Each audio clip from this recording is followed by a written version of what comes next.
Next exercise we're going to show is a deadlift, and there's a couple different versions that I'm going to show with this kettlebell. First one's going to be a sumo deadlift. Sumo's basic means is your feet are out wide, your chest is going to be more vertical than anything else.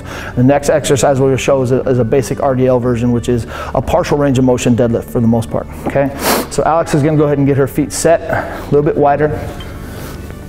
Okay, notice her toes are slightly turned out. Okay, this will allow her hips to sit a little bit easier. What she's going to do is she's going to bend over at the hips. Arms are going to go down far enough to where she's just able to grab that kettlebell. Okay, her hips are back. Okay, she's got her hamstrings loaded right now. Everything's on stretch. She's going to drive her heels to the ground. Shoulders and hips will rise up. She's going to go ahead and stand all the way up. Perfect. Going back, we're going to hip hinge back. Hip goes back. Knees are going to bend a little bit. That bell is going to lower to the ground. Okay, notice her chest is up. Her shoulder blades are backing down. Her feet are flat to the ground. Another rep.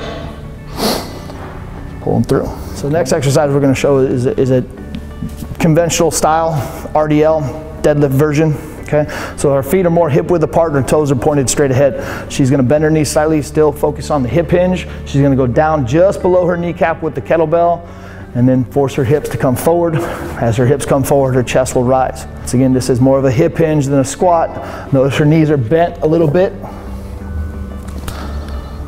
but they don't continue to bend as she goes down. She's pushing her hips back, shoulder blades are backing down, her back is nice and flat. Possible dysfunctions, it's very similar to the kettlebell swing where she's going to round her back. The kettlebell may force her forward up onto her toes. There's her step forward. That bell, she just drifts out in front. Okay, there's a lot of big things that happen up here. Got to stay tight with the lats to keep that bell pulled back to the body. If not, that bell's going to drift out, and there's where you start shifting forward onto your toes.